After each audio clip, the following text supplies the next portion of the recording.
sense. Groundbreaking writers like Chinua Achebe, not Octavia Butler, Zora Neale Hurston, Langston Hughes, Gwendolyn Brooks, they had all published their works way before her. She's publishing her work, her first work, The Bluest Eye, in 1970, which was like a very radical time in America. The 1970s was when hip hop, when black arts movement, when jazz is slowly coming to the fore. It's getting a new kind of recognition, and it was in these changing times that Morrison is setting her works. She is using myth, fantasy, African American legends, and cultures to pull us in. I think the most important aspect of her work that is still discussed today is the fact she's not only writing about the black experience or the black identity, she's particularly writing about the black woman. The black woman was at the lowest rung of the ladder. She was facing abuse from men, white, black, brown, because as a woman, that's what we're supposed to do, right?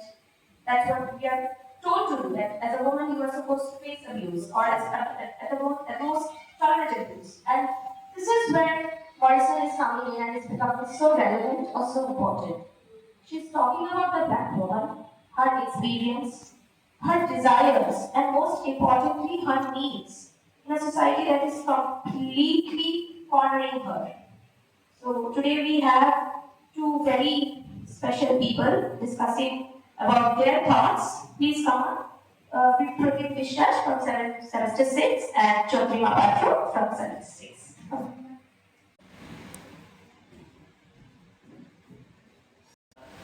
The title of our presentation, Race, Feminism and Morrison, is endeavors to capture the core essence of Morrison's works. Not only that, but it also, in a way, tries to capture the core essence of today's presentation. Um, uh, uh, so. Uh, Okay, so before I begin, I'd like to point out that I had previously entitled my segment as Toni Morrison, A Voice Against Oppression. But before later we had to change it. We then adopted our new title, Race, Feminism, and Morrison. So I had I had previously entitled my segment as Toni Morrison, A Voice Against Oppression, on account of the fact that in our third semester we had to read a novel by Morrison that goes by the name Bipratip, that that not only tried to highlight the enormous trauma and horrors of slavery, but it also in a way subtly critique tried to subtly critique the very fact of slavery and racism as well. And in our present times, we mainly remember and celebrate Morrison as a symbol for as a symbol of resistance against oppression, injustice, and prejudice. Okay.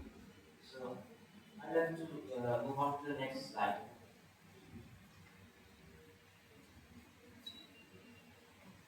Okay.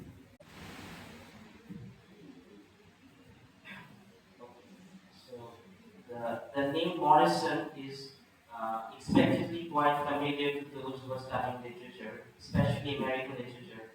Uh, of anyone who's interested in the history of the literature of the world as a whole. And it is certainly not a overstatement to say that Morrison was a prolific and consummate writer who produced one of the most intellectually sophisticated and highly acclaimed novels such as Beloved, The Song of Solomon, Tar Baby, The Bluest Eyes, etc.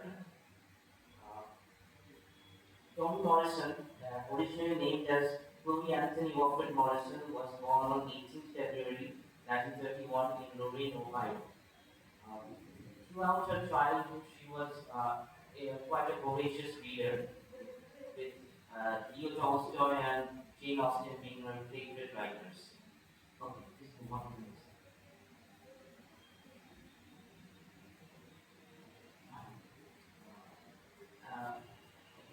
Inspiration.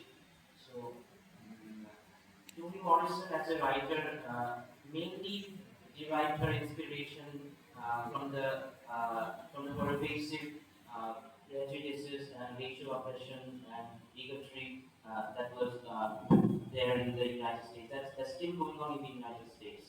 Uh, Throughout her childhood, she witnessed various instances of racial prejudice. Uh, uh, I remember the other day I was reading a Wikipedia article where it was written that Morrison had witnessed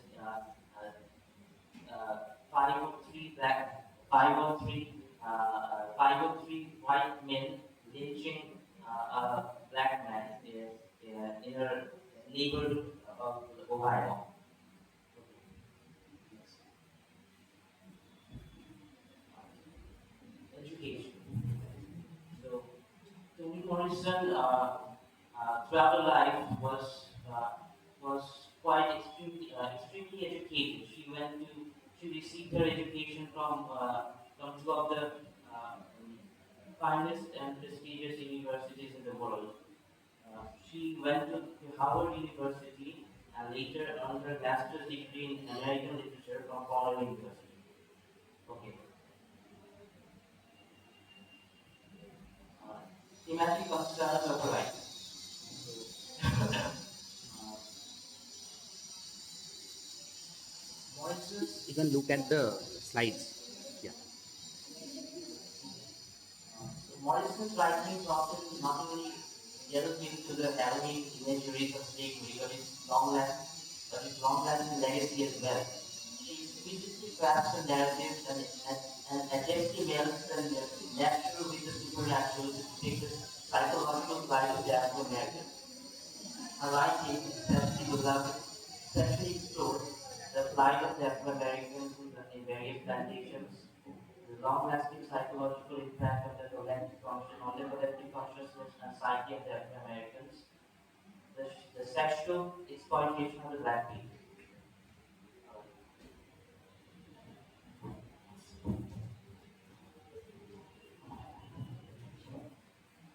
Nobel laureateship. So Morrison, due to Morrison's exquisite literary genius, she received the Nobel Prize in Literature in 1993. Not only that, but among some of the accolades she received are the Pulitzer Prize, the National Book Critics Circle Prize, and Legion of Honor.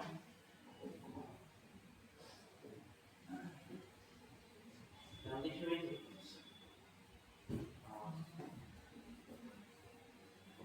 uh, Morrison's works heavily rely on the stream of consciousness literary technique that seamlessly melds the present, the past, and the future into an organic literary framework. But not only that, like Gabriel Garcia Marquez and Salman Rushdie, she also her works also incorporate the elements of magical realism that attempt to portray some of the profound realization about human life and experiences. Right. Right. Besides writing, um, besides addressing some serious social issues, Morrison has also co-authored books for children, like the Big Box, the Book of Mean People, the Daughters of the Hair. These books have continued to delight the not children, not only from the English speaking countries like USA and the UK, but throughout the whole world. Okay. So that was all from me.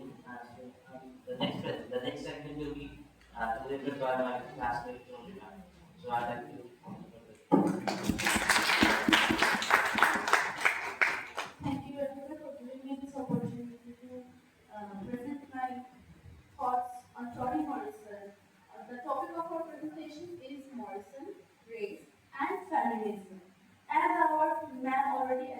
that Toni Morrison is an Afro-American writer. She was also the Nobel Prize winner in 1993. She was also the first black woman author. She was also the first black woman editor. Now, I would like to proceed to my topic. My topic is feminism. So, for a basic idea of feminism, I have prepared a slide here that says feminism is in a way that explains feminism in a very basic concept. What is feminism? Feminism is actually providing the right opportunity to females, equity in gender, to advance them in every curricular activities based on the level of social, political, and intellectual base. I would like to do next slide, please. Feminist theme in Morrison work. Here are some points listed topics of feminism Chandrima. themes in Morrison's work. The first is challenging Eurocentric beauty standard. As we have the example of Morrison's novel, The Bluer Sky, there we can see a clear presentation of Eurocentric beauty standard and how that beauty standard has ruptured a psychological trauma or disturbance in black community. As a female, Morrison very much tells her reader to embrace their own beauty. Woman as herself, not for anything else. She very much critiques the beauty standard of like blue eyes, face, skin. She generates faith in women that you are God's creation, so you are wonderful in every way you are. Second is centering women's voice, particularly the black woman. So Morrison's work generally poses women's voice as strong and powerful. She always defies the conventional thoughts of old Orthodox community, and she always promotes women, black women, and emancipation. Third is exploring female friendship and sisterhood. In Sula, that is a novel written by Morrison, there she explores female friendship and sisterhood. Also, we can see the example of Seeley and Sugarberry in in our previous test that we have already done, that she promotes women exploring themselves and their friendship and sisterhood over other manly dominating qualities, addressing sexual violence and trauma. Morrison is a writer who does not shy away because of criticism from the society. She chooses her work very much intellectually to present women and their trauma faced in a particularly patriarchal-dominated society. Many works of her represent sexual harassment in family and also outside the family. So we can see that she is a very powerful critic or writing about women's sexual abuses and traumas and the psychological mentality of abused and oppressed black women. Fifth is rewriting history from black women's perspective. Now, if we take example of almost each and every novels of Morrison, we can see a female protagonist. Viewing of history through a female's perspective. Neither of her novel expresses or never expresses the male perspective. It is a history written by a woman's psychological experiences and generations of torture. Then sixth number is rejecting stereotypical gender roles. Okay, so this one is generally a very elongated and long topic. I would like to shortcut it. Generally, what stereotypical gender roles are, girls and boys are born as the babies. They never have a gender. Slowly, the society transforms them into men and women. This is very much critically criticized by Morrison in her every work. So typical genders like being a mother, know your state, who you are, who should you work for, you should work for men, you should be a good wife. All these topics are opposed and very much revolutionary critiqued by Morrison. I would like for the next slide, please. Here I have prepared a chart of position of black women. There we can see a small pyramid that represents white men at the top, then white women, then there is black men, then at the bottom line we can see black women. Now in this specific division of hierarchy, we can further divide it into more five components, that is wealthy and educated black women. Now in the division of women, we have women in many different hierarchies. First, we can see wealthy and educated black women who are educated and will own some wealth. Not much as the white people, but own some wealth. Then we have the community leaders and activists. Some of them are associated with politics and have a little power in their hand. Then we can see working class black women. Working class black women are not very privileged, but at least they can earn their keep and they can raise their voice for themselves. Then we have exploited and enslaved laborers, like for example, we can take housewives at the 1990s. They were totally exploited and were treated as laborers. So it's something just like a cow or a goat who were tortured for their milk and all the products. Then we have the victims of systematic oppression and violence. Here we include enslaved women, and all those who were oppressed by the white community and also by their own family members. Next slide, please. Here I have put some quotes from her words. First, we have the bluest eye. Love is never any better than the lover. We can see the choices of words here. As Morrison defines love, she says that love is never better than the lover. That means the lover who loves her should be very, nurturing type of love. It should be never conditional. So she said he should, or the lovers should love each other unconditionally. Then we were girls together. There was no need to pretend we were something else. This line also is very much reflecting one of the women critics who wrote the book Second Sex. Women were never born as women, they were made into one. Then we have, here was an ugly little girl asking for beauty. A little black girl who wanted to rise up out of the pit of her blackness and see the world with the blue eyes.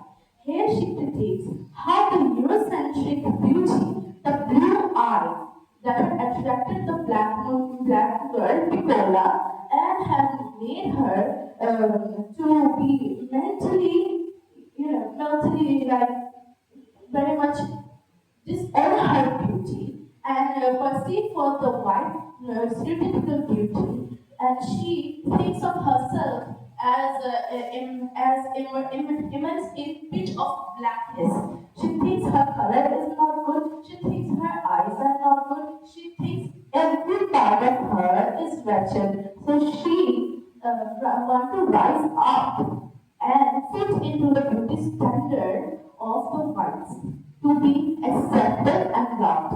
Then we have Beloved.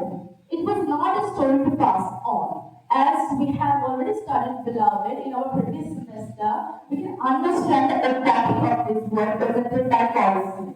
Siti, the mother of her children, she took her children and buried them alive so that her children will never face the experiences, the traumatic experiences that she had experienced while she was a slave.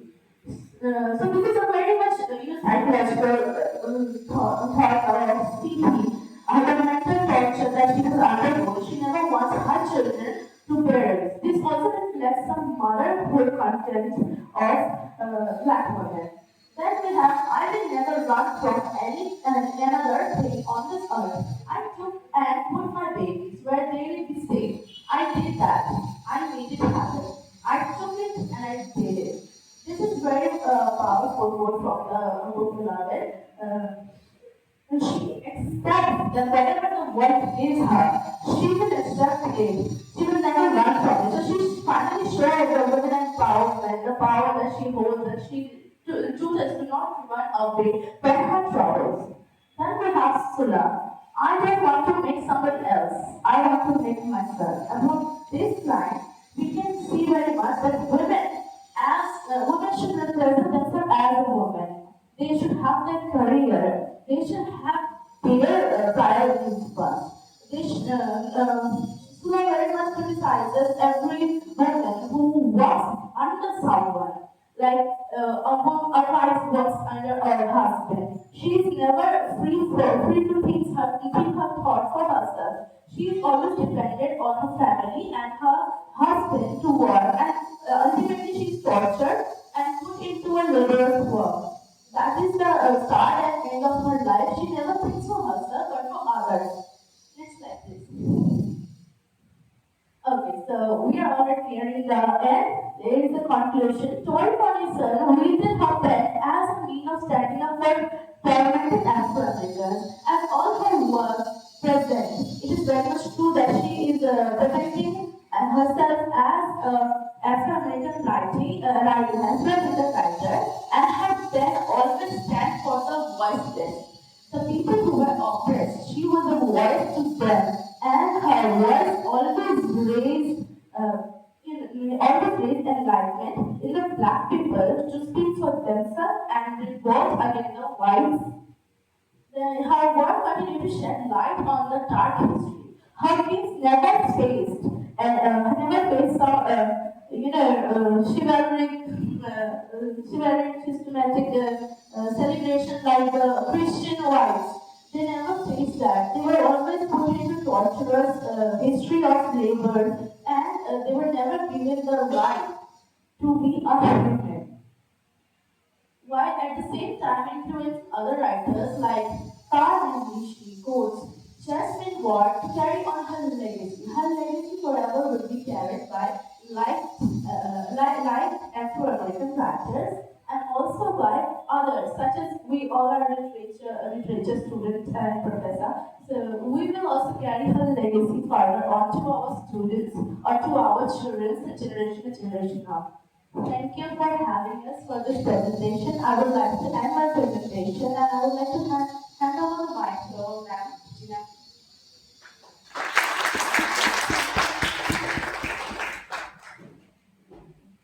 Thank you, Chandrima and Bipratip. That was very enlightening and very nice.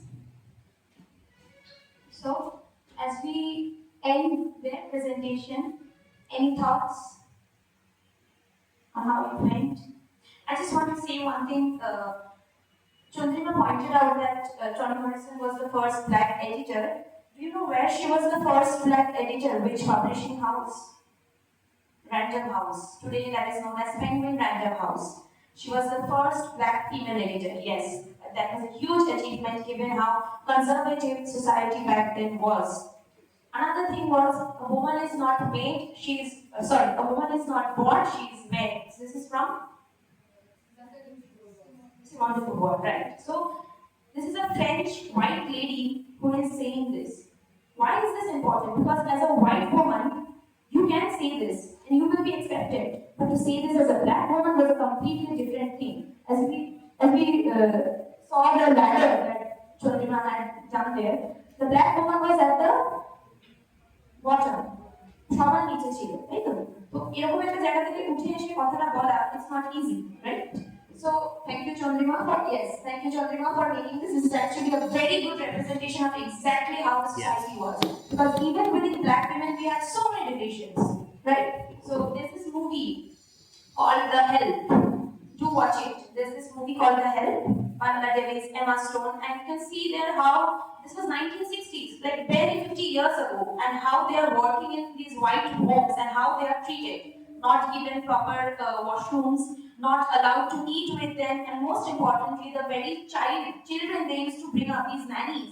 These children, once they hit a certain age, they used to turn against them and show their interior racism towards them.